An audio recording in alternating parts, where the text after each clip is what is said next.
Hi, you're listening to the Technology for Mindfulness podcast, episode 93, hosted by me, Robert Plotkin. Today I'm going to be sharing 5 mindfulness practices for stressed out teachers. If you're looking for resources during this challenging time, head on over to technologyformindfulness.com for information and tips about how to be more focused, productive, creative, and happy using technology. And sign up for our mailing list to receive a free guide on how to find balance and manage your technology use with mindfulness. And now back to the Technology for Mindfulness podcast. As a teacher, there's a lot that's outside of your control. Testing requirements, new standards all the time, budget cuts, demanding parents, fluctuating between face-to-face teaching and managing a virtual classroom. It's no wonder that teachers' stress levels are among the highest of any occupation, especially during the time of COVID. According to a study by the Robert Wood Johnson Foundation, nearly half of the surveyed educators have high daily stress, which compromises their health, sleep, quality of life, and teaching performance. And in an extensive survey called State of America's Schools, The Path to Winning Again in Education, nearly 70% of teachers reported not feeling engaged in their work. Almost half experienced job-related stress daily. But I didn't have to tell you that teaching was a stressful job. The thing is, sometimes it feels like there's nothing you can do about it. But that couldn't be further from the truth. There's no magic answer or panacea. But what I'm here to share with you today is that a little bit of mindfulness can go a long way. There's definitely a lot that you can't control as a teacher, but there's also a lot that you can control, such as your own response to daily stresses, both inside and outside of the classroom. And in order to give you some ideas that I hope you may find helpful, here are 5 mindfulness practices for teachers, all of which you can practice within just a few short minutes every day. Tip number 1 is to try out a guided mindfulness meditation. Patricia Jennings, author of Mindfulness for Teachers, suggests that a daily mindfulness practice can strengthen your awareness muscles so that you can be more composed and fully present in your classroom. However, if you're intimidated by doing a traditional seated meditation, guided meditations are an excellent alternative, or at least a way to get started. After all, the best meditation is the one that you actually engage in. Also, check out the Mindful Teacher, which offers morning, midday, and evening guided meditations specifically designed for teachers. Each of them is 10 minutes long, so they can easily be incorporated into your daily schedule. You can find the link to the Mindful Teacher in the resources section of our show notes for this episode. And you might also want to check out a mindfulness app like Headspace or Insight Timer or Calm. All of these offer free beginners courses and large numbers, in some cases thousands, of guided meditations with different themes like stress reduction or sleep. And plus, for those moments when that one student is driving you crazy, all of them have an SOS feature for a quick mindful break if you're just feeling stressed out and need a quick calm down. And just as an example, if you want to get started, Headspace offers a special rate just for educators, $12 a year, so that's $1 a month. Tip number 2 is mindful walking. I always like to remind people that meditation doesn't have to be done while sitting. It can be done while moving. And one of the best mindfulness practices for teachers can be mindful walking, sometimes called walking meditation. And we're not talking about the kind of walk where your mind whirls around with thoughts about parent-teacher conferences or the curriculum that you need to teach next week. Instead, mindful walking or walking meditation is a practice in which you focus your awareness on the present while walking. Some people find this a lot easier to stay focused during, because the movement can help keep you from getting too wrapped up in thoughts that spiral out of control. Mindful walking can also be useful because directing your attention to walking is something you can do throughout your day. There's lots of times, even if most of the day you're sitting, there's lots of times you might be walking from one class to another, or walking to or from your car into the school. Those might take a minute or two, but you can use those times to focus on the present, focus on your breath, focus on the movement of your body, get yourself into your body and perhaps a bit out of your head. Mindful Schools is an organization that offers a helpful set of guidelines for taking quick mindful walks, which we've also linked to in the show notes. Here's an example of how it works. You can choose a flat, open path that's just 10 to 20 paces long, plenty of places where I'm sure you can find that. Stand still, taking a few moments to feel your body before you start moving. Then walk at a comfortable pace, perhaps slightly slower than normal. You want to feel and pay attention to the direct sensations of your feet and legs moving and your feet making contact with the ground. And then draw your attention to the changing sensations in your feet as you walk. For example, heaviness or pressure, movement, temperature in your feet. With each step, feel the steady contact with the ground. And if you haven't had experience with mindfulness meditation, you're not trying to change anything about how you walk. The intention here is merely to pay attention to and notice these feelings while you are walking. You're not trying to improve your walk in any way, make it better, analyze it, simply drawing your attention to the direct experience you are having, whatever that experience may be. And then if you notice that your mind is generating thoughts or stories, or that you're getting wrapped up in thoughts, gently allow your mind to return to paying attention to the sensations of walking. When you reach the end of your walking path, stop and stand still again. You can take just a few moments to feel the body standing in a neutral state of rest on the ground.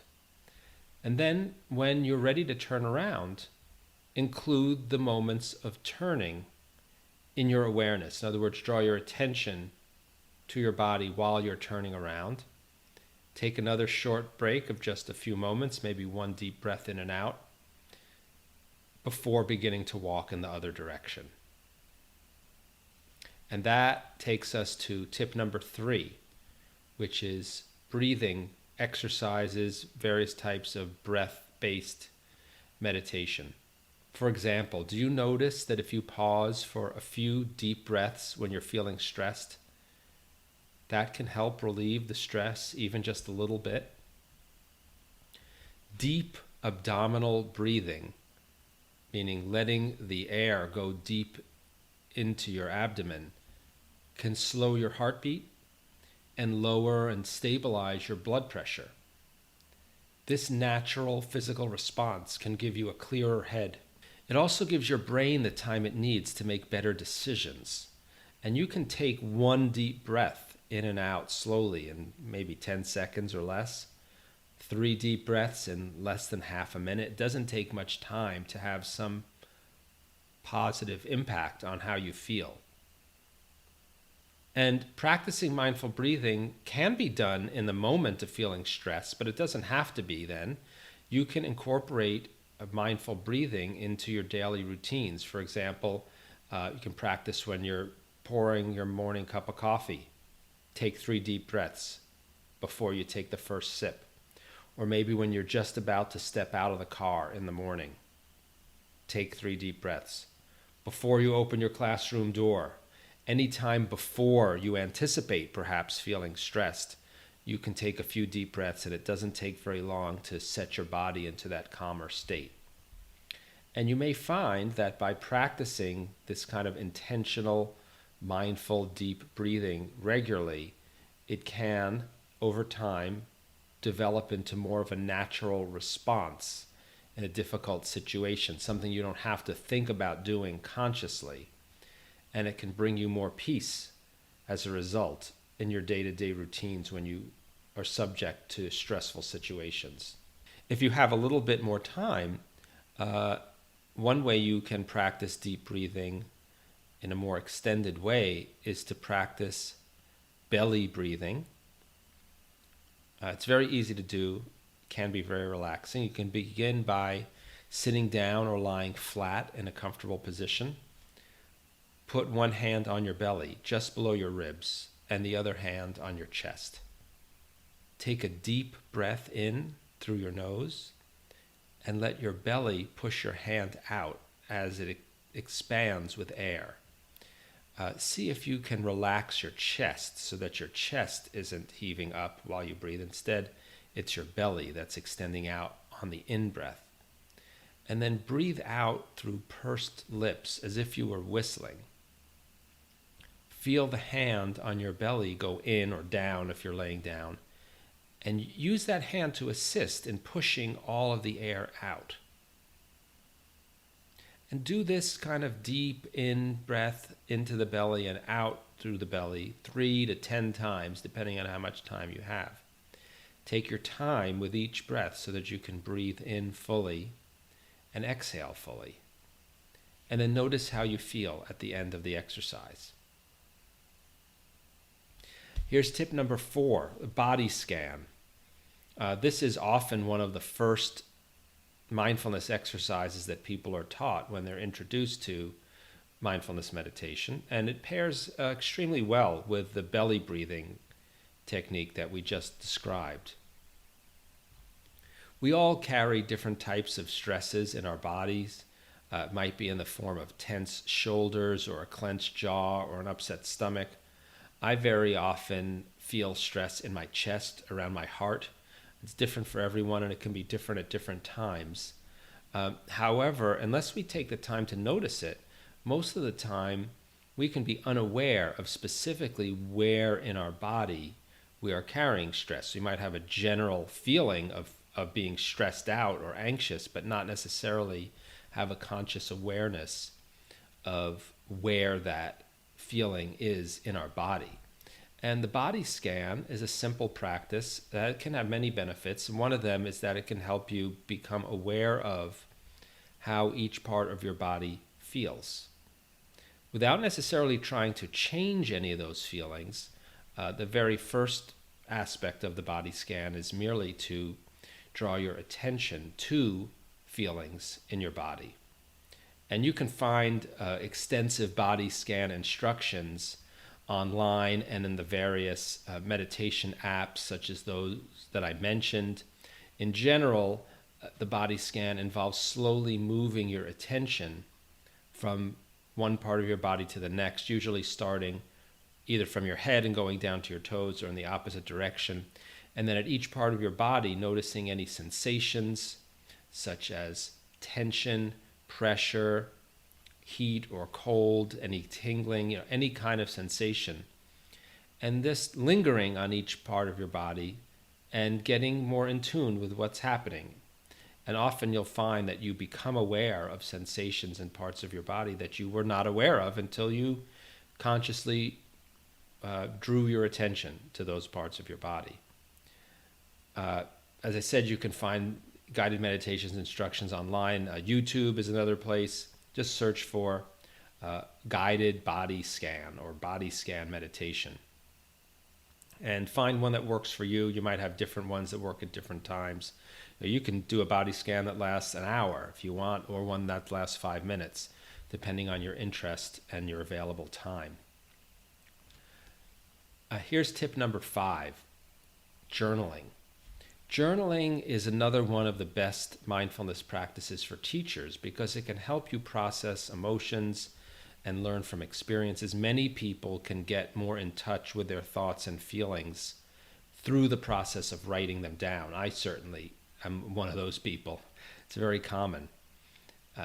And you can write about anything. Really, just let the words flow. You could write, for example, about how you have felt in response to different events that happen throughout the day. You might journal about a particular issue you've been experienced that's been causing a lot of stress.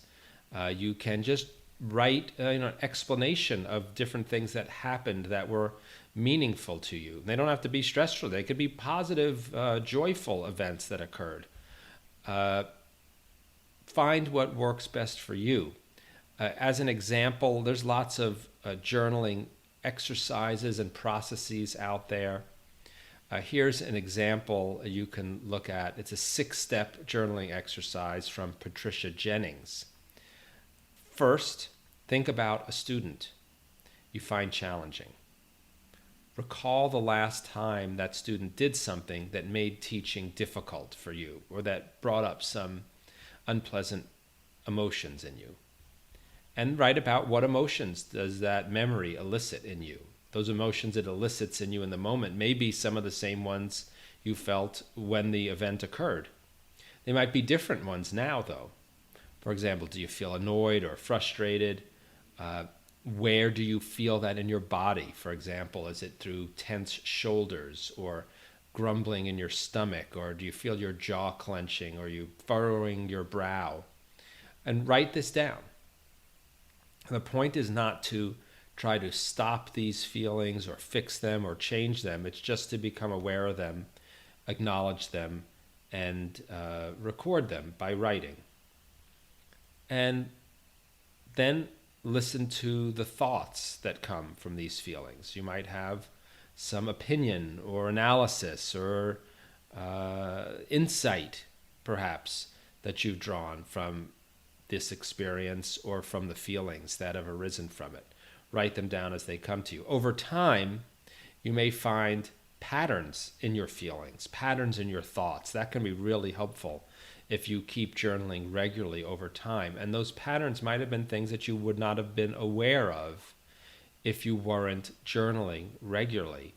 And becoming aware of patterns can help you then anticipate events before they happen, perhaps not react as strongly when events occur that are similar to ones that happened in the past. It can help you formulate some plans of action for dealing with difficult situations.